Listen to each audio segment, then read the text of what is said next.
Coming up on HIGMT, Tesla comes very close to their stated 500,000 delivered vehicle target for 2020, comes up short by 450. Full self-driving is free for 3 months for some new Tesla owners, and Tesla's lead in battery tech gets a little bit tighter.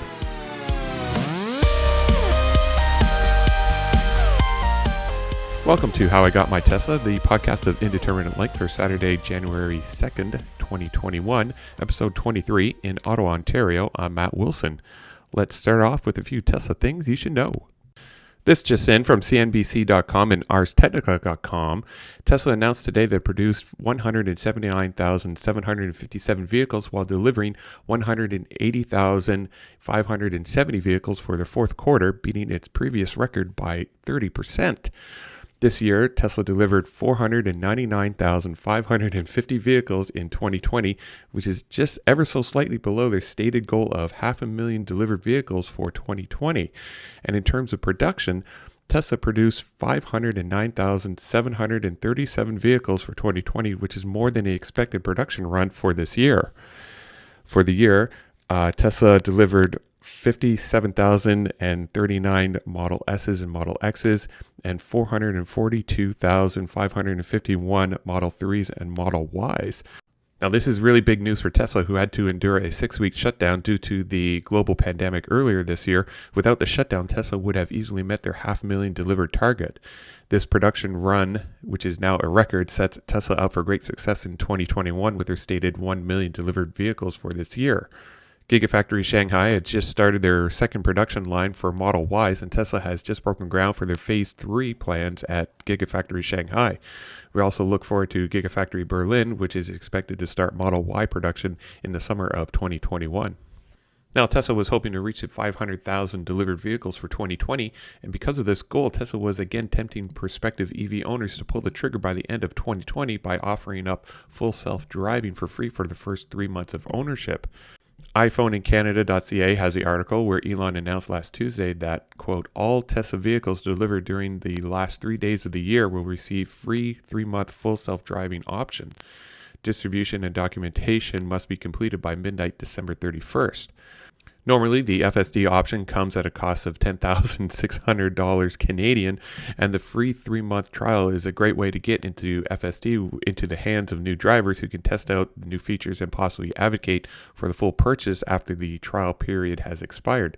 It's also important to note that in 2021, Tesla is expected to roll out the full self-driving as a subscription model, which will provide Tesla with another form of revenue. The subscription model will be advantageous for those Tesla drivers who want to try and use FSD on a limited basis, such as an extended trip or to show off the possible feature set of their Tesla. For any new Tesla owner, probably taking possession sometime in December, it may be worthwhile to call Tesla service to ask if they could be included in the FSD trial period. Now, for me, the FSD doesn't at all interest me at all. The barrier to entry, the $10,000, $600, is just way out of the amount of money that I can, allocate for that kind of stuff. I'm already having a hard enough time trying to scrounge the necessary funds to get into the Tesla of some sort.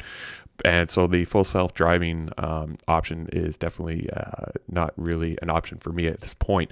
The subscription model is somewhat interesting. If I end up going for an extended trip, say down to Florida or somewhere else, I can definitely see possibly springing for the extra $200. That's probably what they're expecting to cost on a per month basis for the FSD. But I don't know. I have to see what it's like to drive the Tesla, and if I even want to have FSD in the first place. I may not, I may end up enjoying driving the Tesla so much that, I may not even need the FSD at all. So, the subscription model is kind of interesting for me, but only if I end up taking a trip that would warrant that kind of expenditure. TeslaAudi.com has an interesting story regarding Tesla's battery tech, where UBS analysts compared the batteries of 7 all-electric vehicles, including vehicles from Tesla, Volkswagen, General Motors, and Toyota. Tesla is often regarded as one of the best battery designers in the world, but new automobile manufacturers now entering the EV space, UBS analysts wanted to see if Tesla's lead is still in place. One of the issues UBS analysts found was Tesla's reliance on other battery producers such as Panasonic and LG Chem. In the article, UBS analysts mentioned, quote, while Tesla continues to lead with the best overall powertrain technology, the cost lead in batteries is minor by now and will depend on its new proprietary cell design in the future. The new design mentioned is the new 4680 cell previously announced in last September, boasting 5 times more energy and 6 times more power while costing 56% less to produce. UBS analysts also mentioned that if an automaker is looking to be successful in EV space, then the automaker needs to fully commit and further stated that, quote, a steep cost reduction curve in combination with an ever-improving regulatory environment in favor of EVs makes it a necessity for auto companies to pursue an all-in EV strategy, meaning that purely CO2 compliant strategies are likely to fail. So in order to keep up with new demand for battery cells, Tesla now needs to dedicate a large component of each new Gigafactory that it starts to battery cell production. And Electric.co continues its discussion, mentioning that Volkswagen is in second place in terms of battery cell research and development, mentioning that, quote, Tesla will likely remain a cost and technology benchmark for a few more years, and Volkswagen is the fastest follower on a global scale. Electric vehicle investments with a commitment of 33 billion euros over 5 years are still unmatched. A Tesla Model X and Model Y have been driving around the San Francisco area with some unique hardware attached to their roof mounts. On the top of these vehicles are Luminaire Hydra LiDAR units, which appear to be verifying the self-driving data derived from Tesla's standard equipment of sensors that actually do not rely on LiDAR technology at all. Last July, a Model S and a Model 3 were spotted in the Palo Alto area with the same equipment rack and possibly performing the same verification duties as the more recent Model X and Model Y. Both Teslarati links are in the show notes below and have images of both vehicles with the LiDAR hardware. And we finally have some movement in the Tesla Semi, and again from Teslarati.com has the details.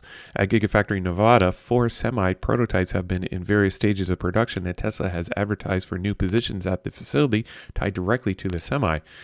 It is expected that these new semis will be used for testing, with one bound for Alaska for cold weather testing. The article also indicates that these test semis will be using the variant of the 2170 cells, which will feature a higher density and not the planned 4680 cells, which are to be used once the semi goes in production at Gigafactory Texas. And while we're talking about Gigafactory Texas, we might as well take a look at some of the drone footage provided to us by Joe Tegmeyer and Jeff Roberts. There's been lots of rain over the last few days, making the megapad area a general mess. With every open excavation, there's got to be hundreds of open excavations right now that are basically full of water, and the large areas of the megapad area are holding water as well. More structural steel is being assembled for Building 1, again at a much slower pace than at Building 2. Structural steel for Building 2 is now progressing south and west. More concrete footings are now in place at the north end of Building 3, and new concrete columns, beams, and roof panels are now in place at the south end of Building 3 as contractors are working their way north over the stamping plant. There are now 16 mobile crawler cranes now on site, which is 6 more than were present 3 weeks ago. Well, that should pretty much do it for episode 23. If you are looking to purchase a new Tesla and you want 1,000 free supercharging miles, you can feel free to use my referral program link in the show notes below, or head on over to ts.la/Matthew40942. As for my current Tesla friend is still chatty. I don't have any new friends according to Tesla, so feel free to use the referral program link in the show notes if you want to take advantage of the free supercharging miles. And hashtag for this episode, let's try hashtag close enough for Tesla. And the overall hashtag for this podcast is hashtag HIGMT. And if you have any feedback for me, you can throw me an email at howigotmytesla@gmail.com. And as always, you can watch my progress by visiting howigotmytesla.com. You can also follow me on Twitter and Instagram by simply searching for How I Got My Tesla. Thank you for listening. This podcast is produced by Matt Wilson and hosted by Squarespace. Music for this episode is Cascade by Cubby.